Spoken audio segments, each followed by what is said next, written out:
సంజన గారికి మీ మధ్య ఓట్లు వేసేవాళ్ళు అంట, ఏమంటారు? మీ తర్వాత సంజన గారికి ఎక్కువ ఓట్లు వేసేవాళ్ళు. నేను అదే కోరుకునేవాడిని. నేను ఎటు నామినేషన్లోకి రావట్లేదు. మా అమ్మ అన్న మా మా అంటే కొంచెం మరీ 100% నాకున్న పెద్ద కోట్లాది మంది అని చెప్పను, కానీ నా సైడ్ నుంచి వేసే 100 మంది అయినా మా అమ్మకి వేయాలని నేను కోరుకుంటాను. నేను అదే హ్యాపీగా ఫీల్ అవుతాను. సో మా అమ్మగారు కూడా సంజన గారికి వేసేవాళ్ళు అంట, నాకు చెప్పారు.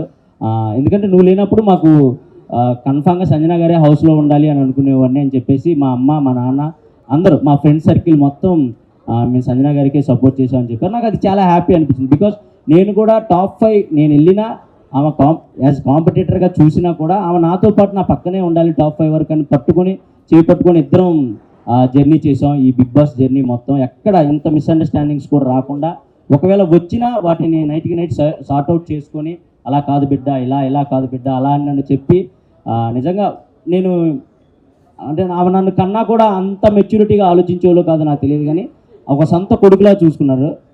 అన్ని వారాలు ఎమోషనల్గా చాలా బాండ్ క్రియేట్ అయింది. సో అది చాలా హ్యాపీ. మీ ఇద్దరం టాప్ 5లో ఉండాలి అని పక్కా అనుకున్నాం. ఫస్ట్ వీక్ వెళ్ళినప్పుడు ఉన్నాం. అది నాకు చాలా హ్యాపీ అనిపించింది. ఇమాన్యుయల్, ప్రైజ్ నిజంగా బిగ్ బాస్కి వెళ్ళిన తర్వాత అంటే దేవుని మర్చిపోయి ప్రేయర్ చేయడం మర్చిపోతారేమో అనుకున్నాము. అంటే దేవునికి దగ్గరగా ఉన్నారు. ఎలా బయటికి వచ్చినాక మిమ్మల్ని ఎలా రిసీవ్ చేసుకున్నారు?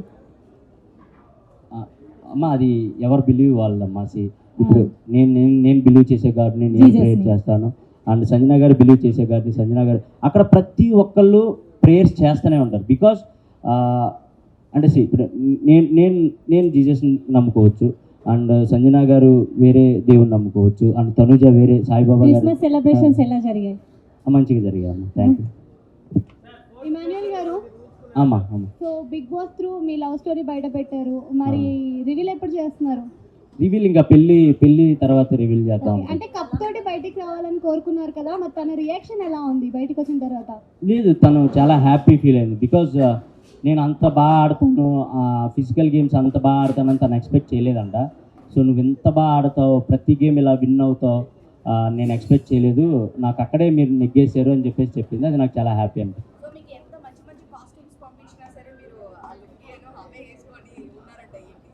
అండ్ మంచి కాస్ట్యూమ్స్ ఎవరైనా వేసుకుంటారండి.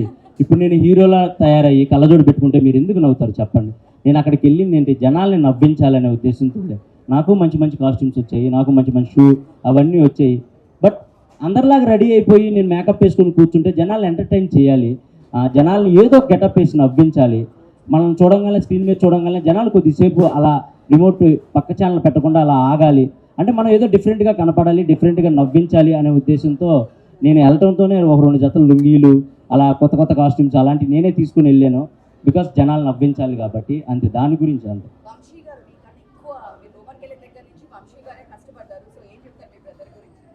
బ్రదర్ కదండి, కష్టపడాలి కదా, తప్పదు కదా.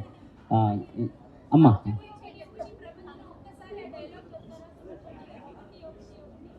ప్రభంజనం వెళ్ళేలోపు చెప్తానమ్మా. ఇప్పుడే అరిచేసాను అనుకో, వాయిస్ పోయింది అనుకో, మళ్ళీ సంజన గారిలా చేయాలి నేను. సో అందుకోసం అమ్మా. మీరు విన్నర్ అవ్వకపోవడానికి కారణం మెయిన్ గా నామినేషన్స్ లేకి రాలేదనేసి అంటున్నారు. సో దానికి మీరేం చెప్తారేంటి? అంటే మెయిన్ రీజన్ అని నేను చెప్పకపోవచ్చు, కానీ వన్ ఆఫ్ ద రీజన్ అయితే నేను అది అనుకుంటున్నాను. ఎందుకంటే నామినేషన్స్లోకి రావాలి అని నాకు కొన్ని వీక్స్ గడిచిన తర్వాత అర్థమైంది. నామినేషన్స్లోకి వస్తేనే ఓట్ బ్యాంకింగ్ అనేది క్రియేట్ అవుతుంది, అప్పుడే మనకు అలవాటు పడిపోయి జనాలు ఓట్లు వేస్తారు అని. బట్ నేను ఎప్పుడు నన్ను నామినేట్ చేస్తారని భయపడేవాడిని కాదు, కానీ వేరే వాళ్ళని నామినేట్ చేయాలంటే చిన్న బాధ వేసేది. ఎందుకంటే వాళ్ళతో కలిసి కామెడీ చేసేవాడిని, వాళ్ళతో కలిసి వంటలు ఉండేవాడిని, వాళ్ళతో కలిసి ఫన్ క్రియేట్ చేసేవాడిని. అలా ఉండి ఒక్కసారిగా వీకెండ్ రాగానే వాళ్ళని మీరు ఇది చేశారు, మీరు ఈ తప్పు చేశారు అని వాళ్ళని ఏలైతే చూపించాలంటే నాకు ఎక్కడో చిన్న మొహమాటం ఉండేది, అండ్ చిన్న భయం బాధ అనిపించేది. అంటే నేను పక్కవారిలో తొందరగా తప్పులు ఎతికే క్యారెక్టర్ కాదు నాది. సో దానివల్ల కూడా నాకు మైనస్ అయింది. నేను ఎక్కువ తప్పులు ఎతికేవాడిని కాదు ఎవరిలో, సర్లే మనవులే కదా, ఏదో ఆడుతున్నారు కదా, అలా వదిలేసేవాడిని. సో అది కూడా నాకు కొంచెం